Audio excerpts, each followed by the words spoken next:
Assalamualaikum warahmatullahi wabarakatuh. Kami di sini kelompok satu akan mempresentasikan tugas besar jaringan sensor nirkabel. Dan di sini saya bersama tiga rekan saya. Selanjutnya, nah, yang pertama kita perlu ketahui apa itu koja simulator. Nah, koja simulator adalah simulator untuk jaringan sensor nirkabel yang berjalan pada kontiki OS. Alat ini dirancang untuk mensimulasikan berbagai skenario jaringan WSN seperti komunikasi antar perangkat atau motes, analisis paket, serta pengukuran kinerja seperti daya yang dikonsumsi. Selanjutnya, VirtualBox. Nah, di sini kita perlu mendownload dan menginstal VirtualBox. Nah, VirtualBox itu adalah perangkat lunak virtualisasi sumber terbuka yang memungkinkan pengguna menjalankan sistem operasi atau OS tambahan yang disebut dengan BUS OS di dalam sistem operasi utama, yaitu host OS. Selanjutnya, kita perlu menginstal Contiki OS. Nah, instan Contiki adalah sistem operasi berbasis Linux yang berisi koja simulator. File unduhan tersedia di source for. Setelah unduhan selesai, ekstrak semua file instan Contiki 2.7. Selanjutnya, Contiki 2.7. Luncurkan VirtualBox dan klik tombol baru. Seperti yang dapat Anda lihat pada gambar di bawah ini, nama seharusnya adalah Contiki 2.7. Jenis sistem operasinya adalah Linux dan versinya adalah Ubuntu 3.2 bit. Langsung klik slide berikutnya untuk melanjutkan. Selanjutnya, Anda dapat memilih hingga 2048 MB memori atau Anda dapat menambahkannya berdasarkan ukuran RAM laptop Anda. Selanjutnya, klik ikon folder untuk menambahkan hard drive virtual yang ada. Selanjutnya, pilih instan Contiki Ubuntu 12.04_32 bit dari daftar. Ikuti petunjuk Oracle VirtualBox untuk menyelesaikan instalasi OS Contiki 2.7.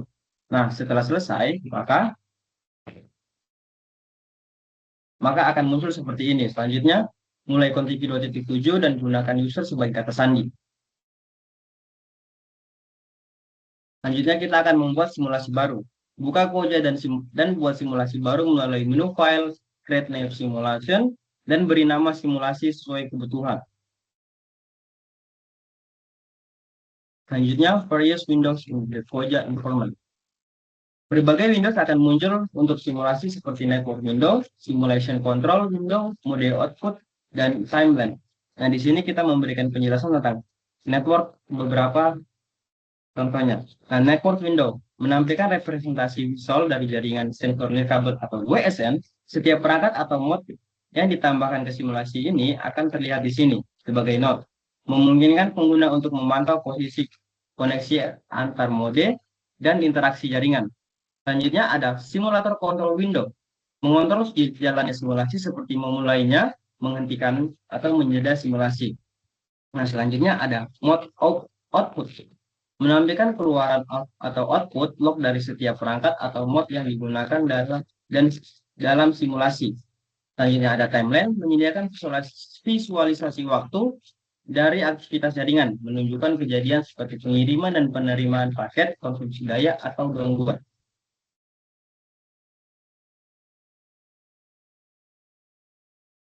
Selanjutnya,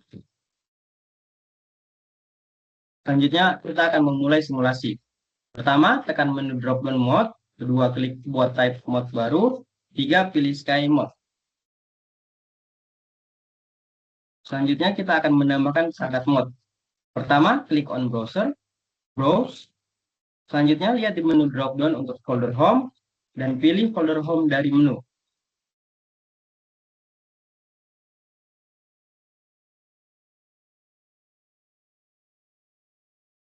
Selanjutnya, kita memilih folder user, pilih folder Contiki 2.7, dan pilih folder example.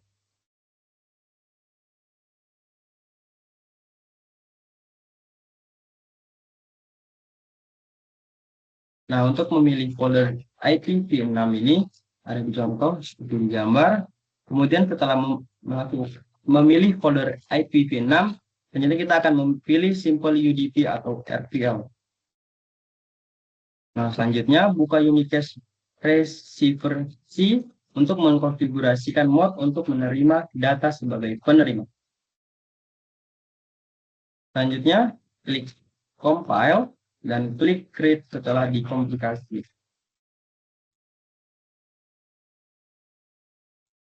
Selanjutnya, pilih satu scheme mode dan klik Add Mode untuk satu receiver yang digunakan dalam jaringan ini untuk memerlukan demonstrasi sederhana. Yang pertama, receiver scheme mode telah ditambahkan ke jaringan.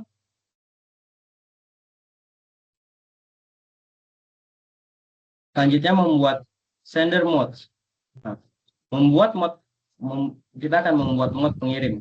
Yang pertama, caranya adalah ulangi proses untuk membuat mode, penerima lalu buka use case sender.c untuk menambahkan mode pengirim ke jaringan IT.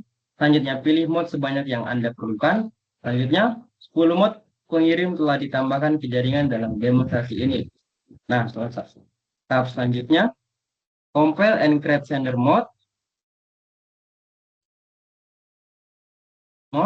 Kemudian 10 sender scheme mode ditambahkan di sini. Dan selanjutnya satu receiver and 10 sender mode deployed pada IT network. Nah, selanjutnya akan dilanjutkan oleh teman saya, Rai. Lalu untuk selanjutnya adalah package storage and analysis. Membahas proses penyimpanan analisis dan pengelolaan data jaringan yang dikumpulkan selama simulasi menggunakan Koja Simulator. Bagian ini menjelaskan bagaimana data lalu lintas jaringan atau package traffic disimpan dalam format tertentu dan bagaimana analisis dilakukan menggunakan alat seperti Wireshark.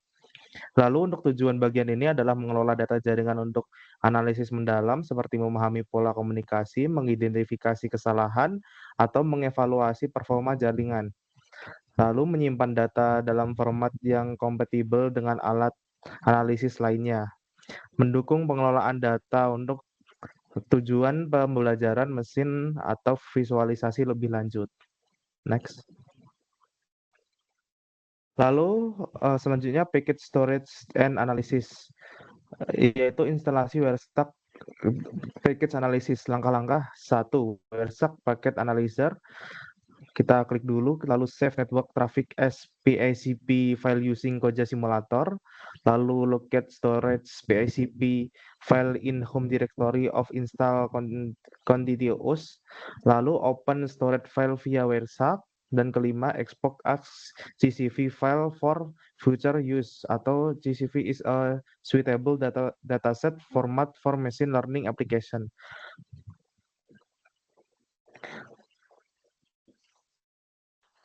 Lalu selanjutnya to store and analysis package. Yang pertama kita akan melakukan click on radio message, lalu click on analyzer, dan kita akan memilih GlowPen analyzer dengan PICP.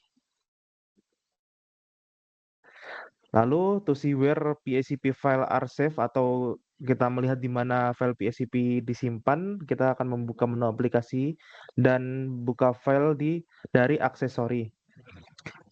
Lalu selanjutnya kita buka Contiki folder dan kita buka tools folder. Lalu langkah selanjutnya kita buka Koja folder. Setelah membuka Koja folder, kita buka build folder. Nah, file-file network traffic data tadi akan tersimpan di dalam build folder stored as PICP in build folder.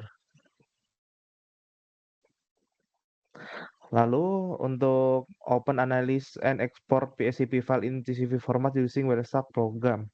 Dengan file PICP yang sudah dibuka via Wireshark packet analyzer, kita akan membuka export file, lalu ke file, lalu as CSV.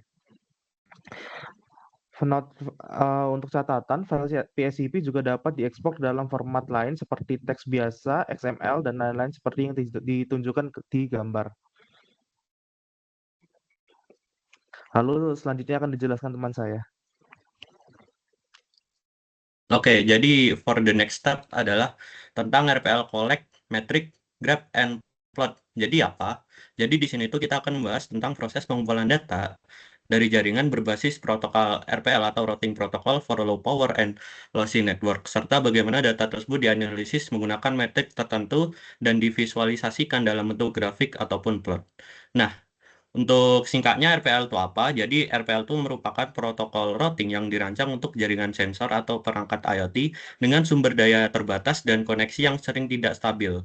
Lalu RPL Collect adalah fitur atau proses yang digunakan untuk mengumpulkan data dari jaringan yang menggunakan protokol RPL, seperti informasi tentang rute, node atau kita bisa sebut dengan mote dan performa jaringan. Oke, next.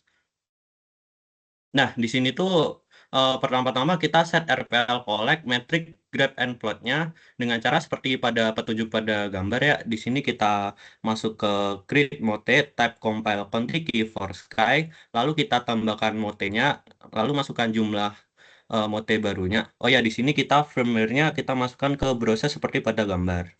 Nah, lalu lanjut akan tampil seperti ini. Nah, untuk catatan di sini itu merupakan proses untuk membuat mote dengan tipe UDP sync. Jadi di sini itu untuk menerima dan memproses data yang dikirim melalui protokol UDP atau user diagram protokol. Oke, next.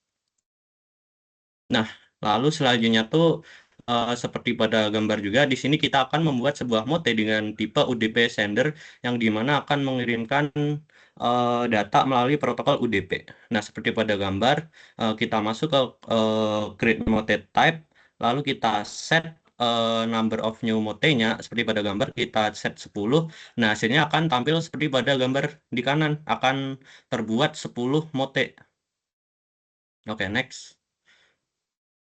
Nah, yang pertama-tama tuh selanjutnya kita klik kanan pada Mote dan pilih Collect View dari menu Tools, Mote atau Collect View dari Sync Node, Sky Mote pertama. Nah, terlihat dalam demonstrasi ini. Yang pertama kita klik Start, lalu klik kanan pada Mote, lalu kita select yang Collect View. Oke, next. Oke, next yang kedua itu lah di sini kan dua Windows akan muncul loh. Yang pertama ada collect view atau nomor Sky Mote dan sensor data collect with contiki seperti pada gambar. Nah, next. Nah, lalu di sini kita klik start pada Windows Simulation Control untuk memulai simulasi dan start collect pada jendela sensor data collect dengan contiki untuk mengamati grafik dan plot terkait seperti pada gambar di bawah ini. Next. Nah, lalu di sini tuh ada topological graph. Yang pertama tuh ada sensor map. Jadi sensor map ini merupakan salah satu fitur visualisasi dalam simulasi jaringan yang memberikan representasi grafis dari node atau mote yang terlibat dalam jaringan.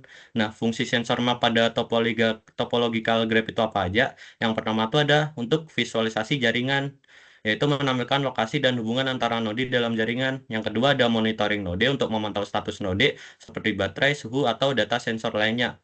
Yang ketiga ada evaluasi kinerja, yaitu untuk menunjukkan lalu lintas data, konektivitas, dan perubahan topologi. Yang keempat ada untuk analisis masalah, digunakan untuk identifikasi node yang bermasalah atau tidak terkoneksi. Lalu selanjutnya ada RPL support. Nah, RPL support ini untuk menampilkan route, rank, dan jalur routing dalam jaringan berbasis RPL seperti pada gambar di kiri ini. Oke, next. Nah, untuk selanjutnya ini akan dijelaskan oleh teman saya. Oke, berikutnya kita akan membahas tentang masih di topology graphs. Ya, bedanya kita masuk ke menu network graphs. Di sini pengertian dari network graphs itu merupakan visualisasi hubungan antar node dalam jaringan yang menampilkan rute, berkomunikasi, dan kualitas link atau ATX. Fungsinya itu yang pertama memantau koneksi antar nodes, menganalisis kualitas link dan jalur data, dan mendukung debugging topologi dan performa jaringan. Oke, kemudian kita masuk ke bagian sensor. Kemudian pertama-tama kita klik sensor terlebih dahulu. Nah, di sini ada beberapa menunya untuk bagian sensor. Nah, di bagian sensor ini kita dapat memantau data sensor seperti suhu, kelembapan, dan baterainya. Kemudian bisa menganalisis perubahan parameter sensor secara real time. Kemudian mengevaluasi kinerja node berdasarkan data sensor. Kemudian kita masuk masih di sensor ya. Kita masuk ke reference temperatur. Di sini dia itu menunjukkan suhu rata-rata yang terdeteksi oleh setiap node dalam jaringan. Tiap barnya itu merepresentasikan nilai suhu dalam Celsius ya. Kemudian memantau kinerja sensor dan konsistensi data dari semua node. Nah, di sini pada gambar suhu rata-rata pada sipol 1 sampai sipol 11 itu dapat diamati. Dia itu yaitu sebesar 600 Celcius dalam demonstrasi gambar tersebut. Kemudian masih di sensor, kita masuk ke bagian menu battery voltage. Di sini dia itu menunjukkan perjalanan baterai setiap nodenya dalam jaringan yang seiring waktu. Kemudian grafik ini itu memantau konsumsi daya, membantu analisis efisiensi energi dan identifikasi node dengan daya rendah. Kemudian tegangan baterai di semua node itu dapat diamati dalam plot nilai individu, dapat dilihat dengan cara mengklik node yang diperlukan. Nah, pada gambar ini kan kita milih semua nodenya untuk menganalisis yang lebih lanjutnya, untuk membedakannya kita bisa klik salah satu saja. Misal kita klik node yang ke-7. Nah, hasilnya seperti berikut. Nah, ketika di node 7 ini terdapat nilai dari baterai volt yang dihasilkan pada node 7 ini. Jadi nilai individu yang dapat dilihat dengan mengklik node yang diperlukan dengan baterai contohnya seperti node 7 ini dapat diamati dalam demonstrasi pada gambar tersebut. Kemudian kita masuk ke bagian network matrix.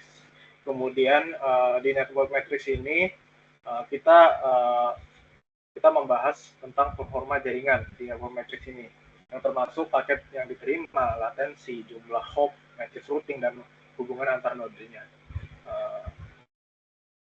Kemudian di grafik tersebut itu menunjukkan bahwa node network host ya, ini kita pilih pada menu network host ini pada gambar, yaitu merupakan atau bisa kita sebut lompatan jaringan yang diperlukan untuk mengirim data dari satu node ke tujuan. Setiap node itu diwakilkan oleh warna yang berbeda yang membantu analisis efisiensi rute dan struktur topologi jaringan. Oke, masuk di network matrix ya. Berikutnya kita pilih bagian paket receive per node atau paket yang diterima per nodenya. Di ini itu menunjukkan jumlah paket receive per node dalam jaringan. Setiap barnya itu pada grafik merepresentasikan jumlah paket yang diterima oleh node tertentu. Nah, kemudian kita masuk ke bagian power.